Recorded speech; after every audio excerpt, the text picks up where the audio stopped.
In order to keep bringing you guys tons of free content, we work with brand partners who you'll hear from in this episode, including an advertisement from Zopa Bank. Welcome back to the Talk 20s podcast. We all have so many talents and qualities that make up who we are, but often we feel confined to pick or focus on one thing for our career. But as we move into a more forward-thinking, digital-led world, more and more of us are becoming multi-hyphenates. Having several jobs, skills, and talents is something that should be celebrated and is most often the case for those of us in the creative industries. Today, we're joined in the studio by the wonderful Kolade Ladipo, creative, actor, artist, dancer. The list is endless, and why should it stop there? Wherever you're listening to this podcast, lovely listener, please can you hit that subscribe button and on with the show. So hello, Kolade. Welcome to the podcast. I literally have said to you just now, I feel like I'm living in Kolade's world because I have been watching you on different podcasts and then we've just had coffee beforehand and I already feel like I know so much about you and literally adore you already. Yes. Hi, my love. I know. Thank you so much. Thank you for having me. I'm super excited. And yeah, welcome to Kolade world. Yeah, love it. So tell us a little bit more for anyone who doesn't know who you are, who are regular listeners. Tell us who you are. So Kolade, wow. First of all, I'm an artist. I'm a creative. I study acting at Liverpool. I'm a professional dancer. I'm a photographer, film photographer specifically. Yeah. I'm a multi-hyphenate creative. I like to do anything that's creative. Do a bit of movement direction on sets as well for artists as well. I'm just a fun, bubbly guy. I think we should talk about that kind of multi-hyphenate career because especially when it comes to creative industries, we are all so many things and we have so many skill sets. But I think often society and work and career puts us into different, camps or boxes or whatever you want to call it. And they make us try and choose one thing. But the thing is especially in the creative world, your skills can be lended to so many different things. And that's what we kind of wanted to focus today's episode around on all the things that you can kind of do with a creative career. So let's dive in. Being a multi-hyphenate for you, how does life look, if that makes sense? Life looks so crazy. Yeah. I've been in London every single week for the last 8 weeks, busy working. I think each of those times I've had a bit of play in London, partying and whatnot. Yeah. But I'm always working. I live in Liverpool. I'm based here. So I'm always working here as well. But it's very up and down. Sometimes there's loads of work. Sometimes there isn't. I'm very, very grateful to have so many different opportunities. For example, I was on the Tinder campaign for 2023, the Pride campaign 2023. Super exciting. Thank you so much. And then we had a dinner with them as well the following 2-3 weeks after. I had some shoots as well in London. That happens. I'm also a part-time bartender as well, just to pay rent and whatnot. We have to do that. Yeah. And so every week looks different. At the moment, I'm really liking waking up early, no phone for an hour, reading my book, working out every morning. And then I sort of navigate the rest of the day. I have my own brand, Noire Gayse, which is a one-man led team. I have a supporter with me. She's I guess you could call it editorial side, and she does all the writing side because academically speaking. Yeah, we're going to get into that, aren't we? Yeah. I'm not very academic, but where I thrive in my creative. Yeah. But she helps when she can. She's also a third year student at the University of Oxford. So she's very, very busy. Great. Very handy. Very. Yeah, literally. And she studies English. So she helps me amazingly. So every day is very different, different opportunities coming. I'm navigating my brand and who I reach out to and who I want to work with my brand. But then I'm also thinking about the next shoot I'm doing that I'm going to be the model for, or the next sort of campaign that I'm on. It's very up and down, very, very different every single day. I think a lot of our listeners will be able to relate to that though if they are in the creative industry because you never really know, it's not like you're getting up and doing the same thing and doing the job, that is the same. There are so many different opportunities out there. But growing up, did you feel like being in a creative career like this, did you kind of see that for yourself? Did you feel like it was available to you, if you know what I mean? So I've been very fortunate, actually. My dad has always pushed me to do what I want to do, even when I was unsure, or rather I was scared of going through what I wanted to do. For example, through my whole school career, I always knew that I was going to be a creative person. I've always wanted to be creative. Yeah. I did, I think, art, drama, history, and French for GCSEs. And then I did art, drama, media for A-levels. So I was always going to be creative. Yeah. I always knew I wanted to go to drama school, at the back of my mind, even though I applied for fashion school, which not many people actually know. Yeah. I applied for fashion school and I got in, and then literally last minute at like results day, I was like, no, I want to do drama. And then I got into Goldsmith through clearing, and I did drama and theatre study for a year. And then my dad was like, "Are you sure this is what you want to do? Like, if you want to go to drama school, you want to go down the acting route, like, I'll pay for it. We'll find like apprenticeships. We'll do it. I was like, no, I want to go fashion. And then I changed my mind. And then during my year at Goldsmith, I started applying for drama schools, and then I got into Liverpool. And as soon as I found out I got to Liverpool, I just couldn't be up to the audition anywhere. They're expensive. I kind of also liked the idea of being outside of London. And then I just went for it. But yeah, like my whole childhood, I've always been very, very, very creative. I've always been dancing on the dance floor and everything like that. So I've always known that dance was always going to be a part of my career as well. Like everyone's always seen that for me, and my parents have always seen that for me. But my dad has always been like, do whatever you want to do. And I think that happened because he wanted to be an architect, and he started his degree but couldn't finish it for so many different reasons. And then he I don't know if he regrets it, or he still wishes his dreams could come true. And I always say to him, like, you're never too old to follow your dreams. Like, he now dabbles in it when he goes back home to Nigeria, which is where we're from, our heritage. So he builds houses there and stuff like that. So like, he still gets to live his dream. Yeah. But yeah, he's always said to he's always said to us as children, like, always go for what you want to. Like, you only live one life. Even when our parents, and even when he wanted me to do, like, you know, be a doctor and stuff like that. Like, but he's always said, like, I'll never, like, my mum was the one who really wanted us to be like academic, but my dad has always been like, yeah, like, there's no point, like, if that's not where your heart's at, don't bother. So yeah, it's always been in my vision since I was a little child.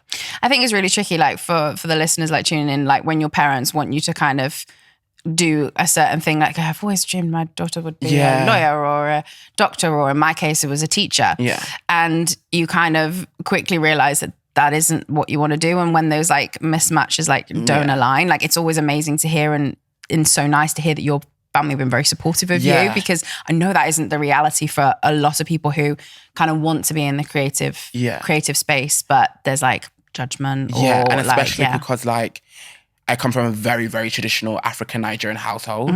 And so my mum's also like, I like to call my parents very stereotypical Nigerian parents in their morals and their ethics. They're very, very liberal, but they're also very, very, very like African. And so like, even though my dad was very supportive, in other ways he wasn't. And so like, I always did feel that immense pressure of being very academic. Like, it was instilled in us like at a very young age. So like, I'm very grateful that, you know, like my mum even now, she's like, what are you doing? Like, what are you doing? Like, and like, until like, and I think for a lot of parents, it's like, until they see the money come in, that's when they can be like, hey, cool. Yeah. You can breathe a little bit. Because they have sacrificed a lot. You know, I went to private school, which was very, very hard for my parents. We come from a very working class family. And my parents are immigrants as well. I'm a first generation Nigerian. Like, I was born in Germany.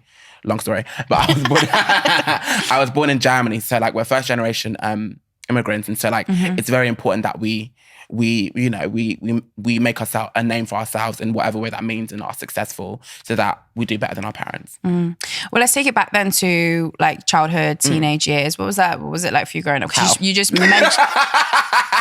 You mentioned that you went to boarding school. Tell us a little bit more about that experience. Okay, so I would say to people, I enjoyed the idea of school. I enjoyed the idea of being 8 hours with your best friends, chilling, just learning. I love learning. I think it's so cool. But like, I struggled a lot, heavily. I was bullied severely. I don't know why I'm saying that with a smile on my face. I think it's because I've healed from it now. But or I'm healing constantly from it. It was really hard. Very, very difficult.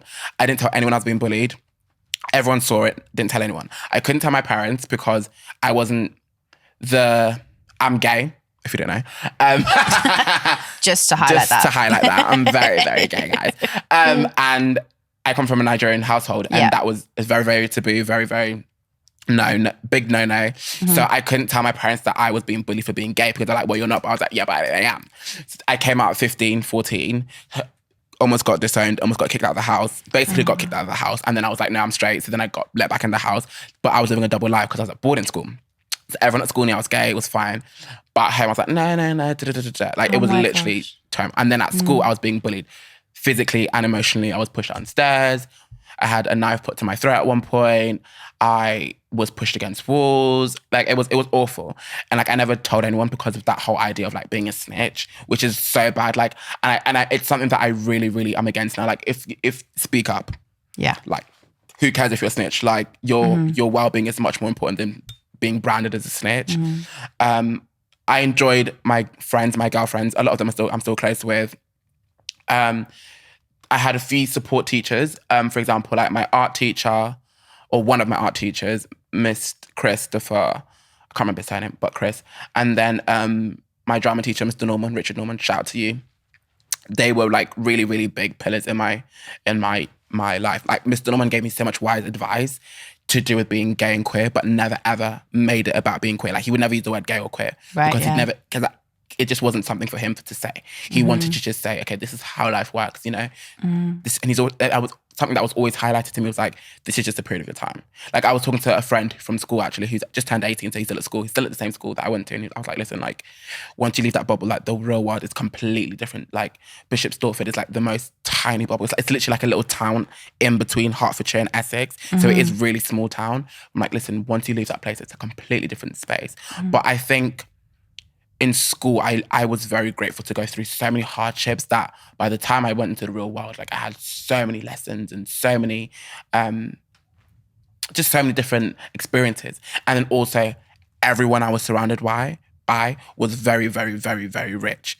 And being able to see that made it very, very clear. And with the support of my parents as well, and telling me that I can be whoever I want, it was very apparent to me that I can be who I want. I can reach and I could dream. I was allowed to dream. Also, like I was very, very suicidal, which not many people know at school, especially from 14 to 16, I was very, very suicidal. And the one thing that kept me going was my dreams. Like, which is why like I harbor them so close to my heart. Like my dreams are everything to me. My ambition is everything to me. It's literally a very big part of me. And that comes down to like little Kolade dreaming. I can't remember who I was saying this to or who I was thinking, I was thinking about this recently. I was like, I would really like to go back into that childlike primal state of dreaming, because when you're that young and you're just dreaming, it's so pure. And I want to go back to that because I can really dream again. I think as you get older, there's so many like things you go through, like bills and rent and this and that, and you forget about your dreams, and or not forget, but you forget the core of your dreams. And yeah, school allowed me to dream, I would say. So interesting. A quick note from our sponsors, Zopa Bank, who are here to help you with your personal finance in the Zopa app. Zopa have a For You section on their app that gives you helpful, personalised insights, like reviewing your subscriptions, checking for cheaper broadband and energy bills. The first thing that you need to do is link your accounts using open banking. Once your accounts are connected, the available data will let Zopa understand your finances and give you personalised insights. It will also analyse your credit file and check your Zopa eligibility. Best of all, it's all free and at your fingertips always, so you can make sure you're making the best, most informed choice with your money 24/7. Download the Zopa app now to find out more. Recently it's funny you should say that. I recently put a story up or a reel actually on my page saying that I'd sometimes forgotten like what it feels like to dream, because I think when you just get into adult life and like you say, the burden of everything kind of things, or you just get a little bit more secure in yourself, like things actually become a little bit better for you and you end up closer to that dream, but you don't then dream what the next thing is. I can completely relate to that, because when you're in really, really hard times, the only thing that can kind of get you out is to kind of think, well, here's this made up life that I really want for myself. But when some of that stuff, because I know you're in a good, better place now, not like obviously, you know, we're all working towards something, but like it sometimes those dreams kind of fade away a little bit. Yeah. And like, I'm very grateful, like my core dreams, like my biggest dreams come from that very moment. I remember, I can literally remember one of the nights I was literally in my bed and I remember saying to myself, I'm going to be an award-winning actor. I'm going to be an award-winning actor. And that's still one of my biggest goals to this day. And it's like, it's not that I've let those dreams drift away, but like, you just get so like caught up with the way your adult life works that you forget that, oh wait, I was just a boy dreaming. Like, and it's so, I think it's so important that we look back at our child selves and just think about who we were and what made us who we are and how we've either grown or, you know, what we need to go back and take from our inner child. Because I think it's so important. Like, Always. Mm-hmm. It must have been really hard for you being like, obviously, like you say, openly gay in school and being able to kind of be closer to who you want to be in school, but then coming home and having to like have that double life. What do you feel comfortable to share a bit more about that? Like, absolutely. Being at home, there's so many things. For example, one, I felt so unloved. It wasn't until I turned about 19, I felt for the first time that, oh, wait. I think so when I graduated school, we had like speech day. And that was the first time I think I ever heard my parents say, I'm proud of you. And then it wasn't until I turned 19 when I got dropped at Liverpool. My parents were like, you know what? Good luck. Like, shout to you. Like, you got into drama school. And I was like, oh my God, I think they might actually love me. That's so weird. So like literally like in your formative years, like obviously like from 0 to like teen, your very formative years, but that's just your brain and your body actually growing. From 14 to like 18, 19, that's your brain, your actual mind actually changing as an adult and growing into young adult self. My formative years in that was completely distraught and ruined in that sense. I felt unloved by my family. I felt completely isolated. I never had any real proper conversations with my parents. It was always like, hi, how are you? How's school? How's good? I'm good, thank you. Like, yeah. How's work? Yeah, good, thank you. Cool. That was literally the most of our conversation. And like it was surface level. Very surface level. And to them, it might have felt more than surface level, but to me, it felt nothing. Like I felt like I didn't have a space at home. And I was always constantly asked this question here is such a trigger for me. Like I absolutely hate being asked this question. What's wrong with you? I hate being asked that because my mum would be like, what's wrong with you? What's the matter? What's the matter? And in my head, I'm thinking, I'm literally gay and you hate me for being gay. Like I literally genuinely thought my parents hated me. I was like, you hate me for being gay. I can't tell you that. And you're asking me what's wrong with me. And let's be so real. You know what's wrong with me. And I can't tell you what's wrong with me. So you asking me that is triggering me.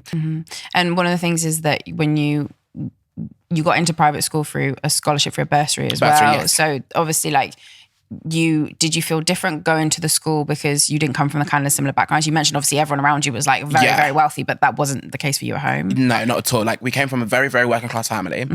My parents sacrificed a lot. Like to this day, I don't know how much they sacrificed, but I know they sacrificed a lot. I know they sacrificed so much more than they've ever told us, even though they told us a lot. My mum went, I think can't remember how old I was. I think actually maybe like 14, 15, 16. No.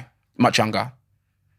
Yeah. Between like ages of 10, 11, 12, 13, my mum went back to university and was working at Royal Mail.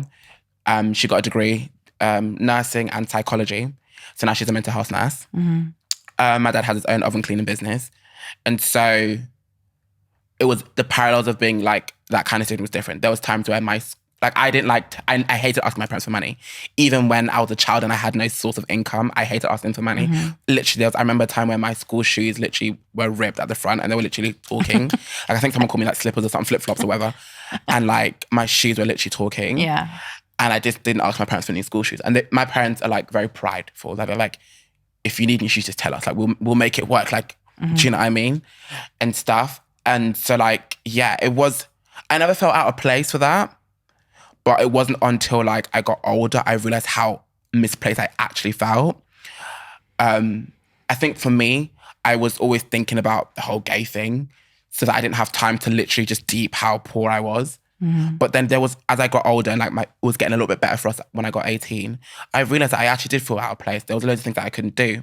There's actually this one story that I like sharing that happened with my sister and her best friend. I can't remember where we were. We're going to London or something. And my friend, she's very rich. She's Italian, very rich family, gorgeous girl, gorgeous family, love them down. And her parents gave her pocket money and her debit card, but she was never allowed to use it. So she just had unlimited money in that account that she was never allowed to use. Anyways, and this one time I think for us, me and my sister, it was like, we paid for our train fare, which means we couldn't eat like lunch out and we just eat when we go back home. And then her friend had said something like, I don't get why you just can't pay for it. And my sister lashed out because bless her heart, all she's ever known was money and unlimited money at that to her. And she just couldn't see how someone else just didn't have money. And I don't even know if it clicked for her that day or not. But and there was another friend we were with, and that friend was also rich, but just understood how life worked. And she was like, oh, snap. And I think that was the first time, or one of the times in my childhood, I realized that, yeah, like, people don't even understand what me and my family go through. Like, it's like, and we can't afford to eat lunch out with you.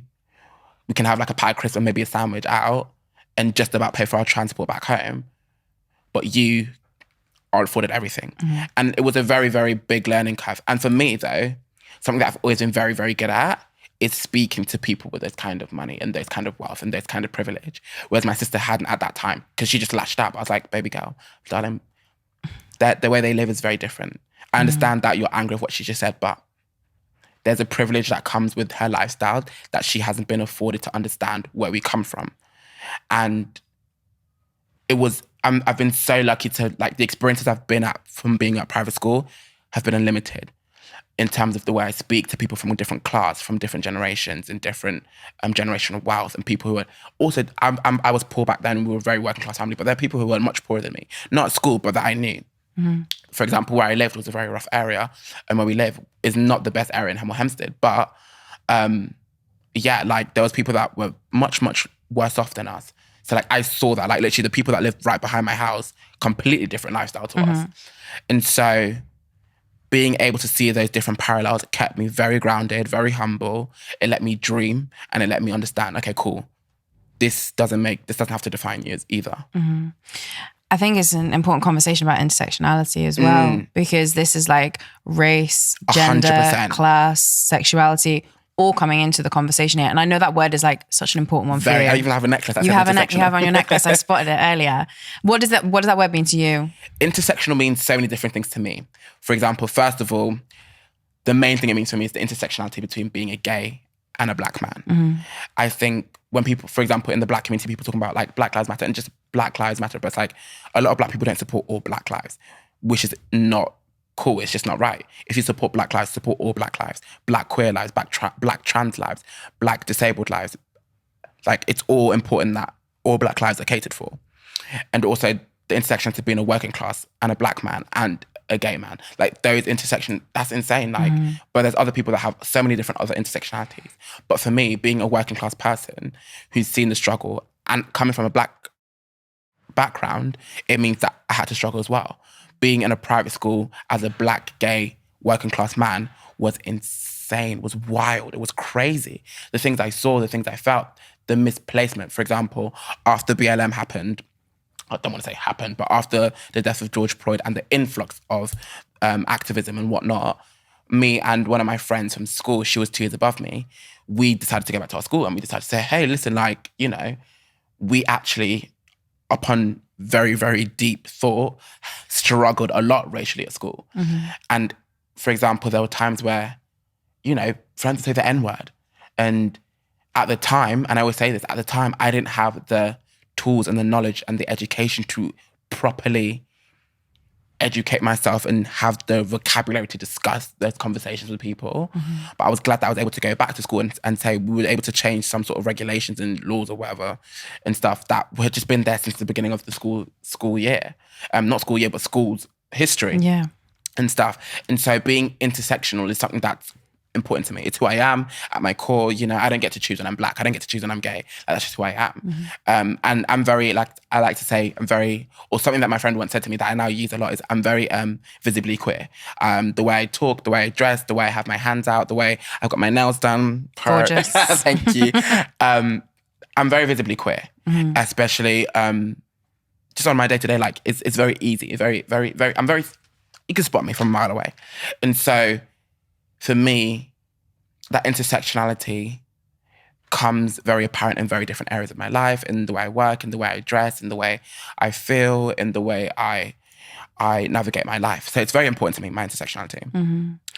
We're going to get onto some more lighter topics later in the conversation, chatting a bit more about your 20s, but I do really want to discuss, if you feel comfortable, talking about a difficult period that you had in your life where you were attacked. Yeah. And for me, I can't even understand it or comprehend it. But do you feel comfortable sharing a little bit about that story? Because I think it's important we have these discussions on the podcast, no matter 100%. how hard or how difficult they are, but only if you feel comfortable. Yes, I feel comfortable. I enjoy sharing my story a lot. If it helps someone else, also it helps me. But yeah, so in 2020. Yeah, 2020 at 2021. And I got my first set of braids. So they were only short. And then as I felt more comfortable, I just got them longer and longer. And so by the time 2021 came around, I just started getting braids. I had really long braids that went all the way down to the bottom of my thigh. And so it started over the course of the beginning of summer and it just got worse. The way I was stared at constantly, I was stared at for having braids. I also had a beard at the time.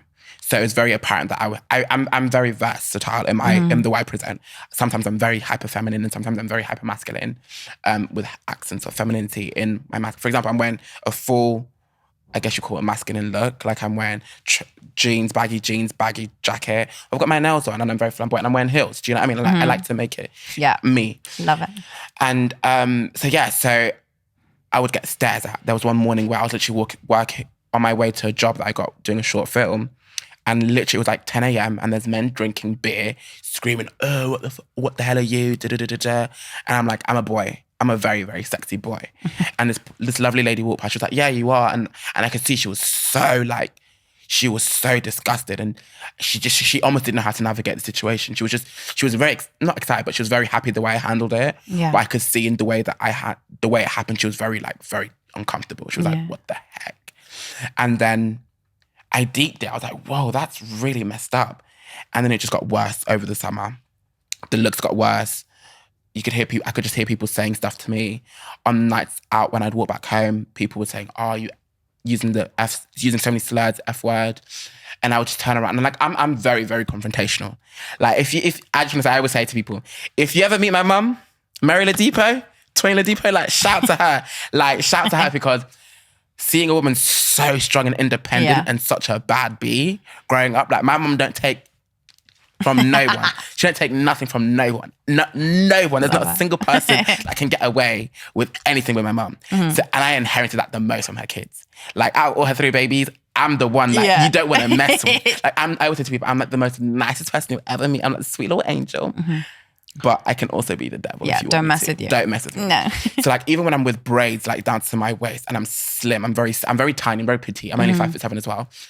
I don't care. Like I had a group of literally boys, like men, literally saying, hurling beats. I'm like, I'm what? Yeah, I am. I'm like, and they said it after I walked past. I was like, you're a bunch of like, you're wusses. Like, you're wuss. Like, you can't even say it to my face. You got to say it till I've walked past. I'm like, what? But then there was this one time, like, I don't care. Like, if like, I've always said to someone, I said on an interview once, I said, if somebody wants to physically assault me for who I am or wants to do something to me for who I am, that's not going to stop. They're going to do it, regardless. Yeah, that's them. From being who you want to be. Exactly. Yeah. It has no impact on who I am or what I've done or who I am. If they want to do something to you, they're going to do it. And that's unfortunate, but that's just the way the world works. If somebody wants to negatively impact your life, they're going to do it. Or positively impact you, they're going to do it. That's their choice. But what is important is their choice isn't a reflection of you or who you are. And that's the most important thing. And that's what I guess saved me. And I'm glad that, I don't know when that was installed. I think, again, from Mr. Norman. Those kind of things were installed from me from such a young age that nothing that anyone ever does to you is a part of you or who you are. And so then the summer got worse. Then there was Bank Holiday weekend, August, 4 years ago almost now. No, 2021, so 3 years, oh my God, 3 years ago. It was an awful summer, just in general. I'd lost a really close friend as well.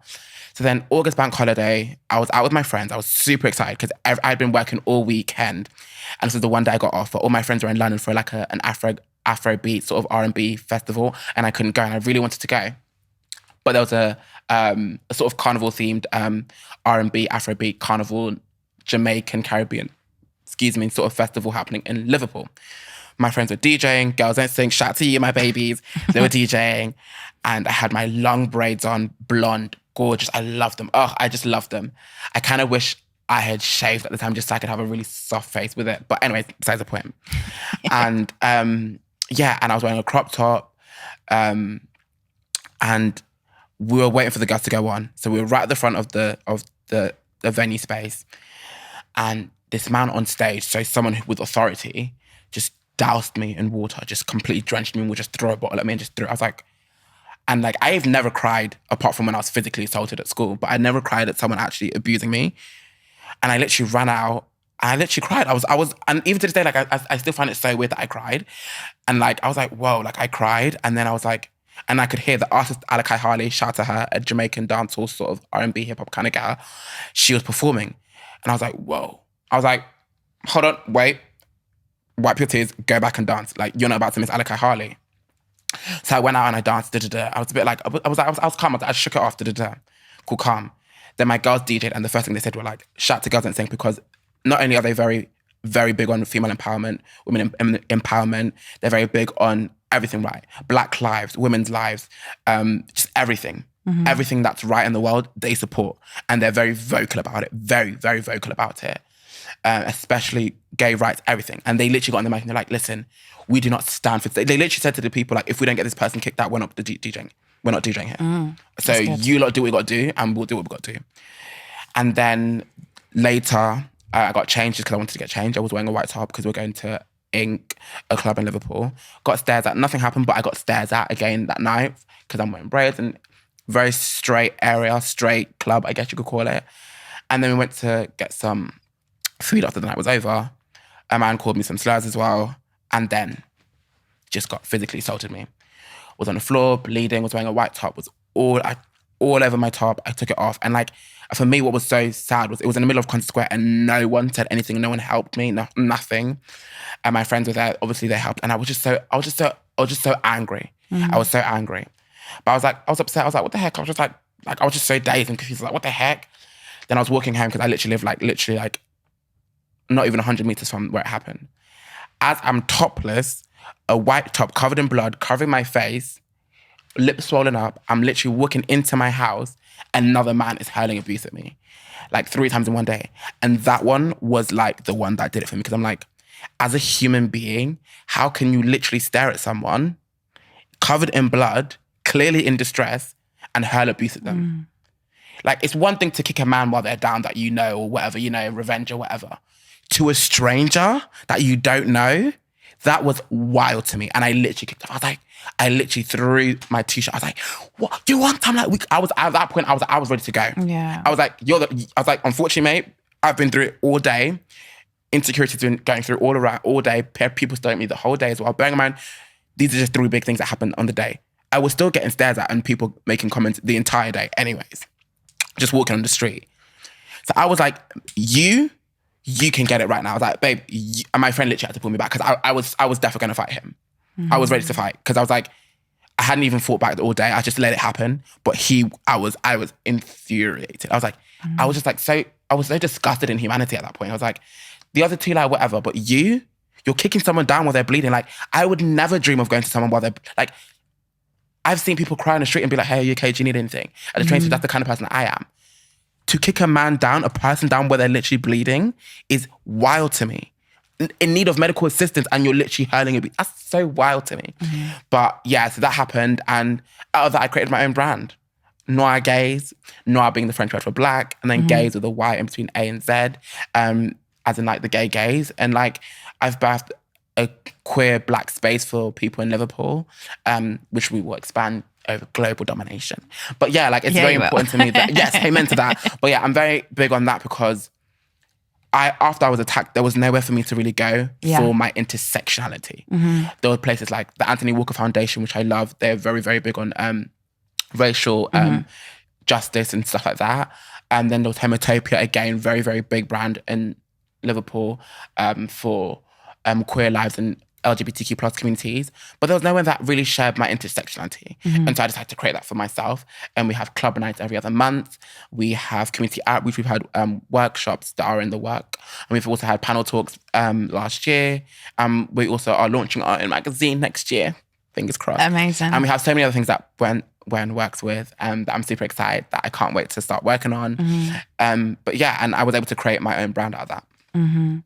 I mean, such a difficult experience for you to go through, but like, obviously you've managed to create something so important to so many people off the back of that. So, I mean, hats off to you. Thank you. I think one of the things I wanted to discuss with you guys is that, like, you obviously were with your friends, but you kind of felt like you couldn't report this to police because nothing would really happen. Yeah. Like, so, you know, as you're reading, like, because this made national like press as well, this whole experience for you guys. And you just were like, I just don't feel like that's going to help me enough. So like creating what you feel like could solve the problem or help people who are in your situation. I think, amazing. Hats off to you. Thank you. Yeah, I think there's a level of privilege to be able to go to the police and feel safety in the police. And I think for me, where my safety was is being around my people and being around people that look like me, who have similar experiences as me, and to create a space where we can talk and discuss about our traumas, but also a space where we can just talk about our joys and our lives, whether that be mundane lives or our creative lives or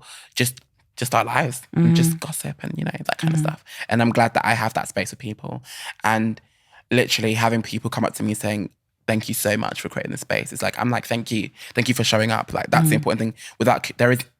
There isn't people without the community. Exactly. Yeah. And so, yes, I'm very grateful to have been the vessel to create Noire Gayse. Absolutely. Well, we're going to chat a little bit more about your 20s in general. And as you know, we ask people the same kind of questions when they come on the podcast, and we talk a lot about your biggest adulting failures. So maybe it's something funny that's happened to you, the biggest kind of mess up that you've kind of had. Does anything spring to mind when you think about adulting failures? Yes, big one. And it's a bit of a tricky one, but rent, and it happens to Trent. So I got kicked out of one of my houses. I got kicked out of a house this year, and it was a big learning curve. So basically, I did student accommodation for my first year at uni, but for the last 3 years, I've been living in a normal house, in a normal flat. And I was living with one other person. And yeah, we got kicked out, essentially. We got section 13, which essentially means it's like a legal threat. So it's like you have 2 weeks to get out the house with all your stuff and pay all the rent and all the arrears that you have. Or you can stay in the house, but legally they will take you to court, and most likely you're going to get kicked out of the house because, and then on top of that, you have to pay all the court fees and all that sort of stuff. So obviously we decided to leave because we were in the wrong. Essentially, I was wrong. And essentially the onus fell on me because what had happened was, and this is, again, one of the difficulties of being a freelancer / creative industry person, And so essentially what had happened was our rent was always late. Whether it be 1 day late, 2 days late, a week late, it was always late. Other times for me, it could have been late by like a month, and then I paid twice at one time. There was 2 months, I can't remember which ones they were, but over last year, I paid a section of my rent. I paid, I think, more than half, more than a third for 1 month. So like say it was 500, I paid like 400. It was much more than that. But then there was another month where I paid, then our rent increased. And I think I paid like 400 out of 600. And then all the other months following afterwards, I paid the right amount. I paid again. And I completely forgot that I hadn't paid off the other 2 months that I didn't pay in full. So what was happening was I was getting rent, late fees on top of that, and I didn't know. And then when my rent, our letting agency was telling us, she was like, okay, cool, rent's late. I was like, oh yeah, I'll pay it, And I paid it. Then it got to like February, and she's like, oh yeah, by the way, I'm gonna send you a spreadsheet of all the rent that you've paid. And I can see some orange lines, and those are the rents that we hadn't paid, and those are the 2 months. Bearing in mind, my flatmate was also late, but she was only late by like a day or two or whatever, and And for her, she had other ways to pay for her rent as well. For example, she was able to, someone help her. I didn't. And she was lucky, and I always said, I had to apologize to her because I almost took it out on her for having another way of paying for her rent. That's how she pays her rent isn't my business. Yes, we live together, but that's not my business. How she paid for her rent, doesn't matter. She paid her rent. Simple. She paid her rent. That's just what it was. And I didn't. And so I saw the 2 orange lines. I was like, oh my God, I haven't paid those 2 rents. And then I saw the late fees on the bottom as well. And then I was like, oh my gosh. And then we got a section. And then she was like, yeah. I was like, yeah, we'll pay it. My biggest thing also is, and I need to do this more, and I guess this comes down from my trauma of like not telling people when I'm being bullied or not telling anyone anything when I'm going through anything hard. I wouldn't tell anyone, especially my letting agency, people that needed to know why I wasn't paying my rent late. I wouldn't tell them when it was expected by. Like, if you're watching this, if you are in a position where you can tell someone, or not even when you can, if you don't know you're going to be able, when your rent's going to be paid, tell your letting agency. 9 times out of 10, they are understanding and they'll help you. Especially in this current climate. Literally. Yeah. Tell them. And that's one of my biggest regrets. Yeah. Like, I have a few regrets in life. There's only 3 regrets. I'll tell you the other one in a minute. But like, I wish I had just been much more upfront. Hi, Tia, I don't know when I'm going to pay rent. You know what? I'm working as a part-time student, full-time student, but part-time job. My student finance comes in on this date. I only get paid this amount of money from work this day. So I should be able to pay the rent off by this time. Because what she can do is then tell the landlord, and the landlord can be like, okay, cool, that's calm. Because 9 times out of 10, the landlord doesn't really need the money. He just wants the money. Well, Kolade, I know that like you are destined for so many big things. Like you have obviously overcome so much to get to where you are, but you are doing, like, I know some of the projects that you're working on right now, and they are really, really, really cool. Thank like, you. I know we're going to see you on our TV screens, in our cinemas, in our magazines. Like, I just know you're destined for amazing things, even though you've kind of been through some difficult things. But I just love how open you are about that as well. So, you know, honestly, cannot wait to see what the future holds for you. Thank you. But we always end the podcast with the same question that we ask all of our guests. And obviously this podcast is all about your 20s and what you would tell your younger 20-year-old self. So if you could look back at 20-year-old Kolade and give just one piece of advice, what would you say? Oh, okay. Where was I at 2020? I was in Liverpool. 20-year-old self, I would just say, wow. I think, you know what I would say to my 20-year-old self? I would say, don't be afraid to really go for what you want to go for. I think in my early 20s, I was very, very just bored, not bored, but just very blasé about life. I was okay with just doing nothing, but go for it. Like, I think I've always sat on such a huge amount of potential. And I feel like, so there's loads of people in my life that are doing amazing, huge things. And I know my time will come and I'm very grateful to be where I'm at in my journey. But I feel like if I had just worked a little bit harder in my early 20s, I could be in a different space right now.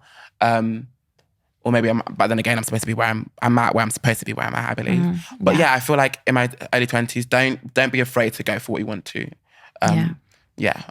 Love it. Well, thank you so much for coming on the podcast today. I love chatting to you. I've had a great time. And good luck with everything that you've got coming up in the future. Thank you so much.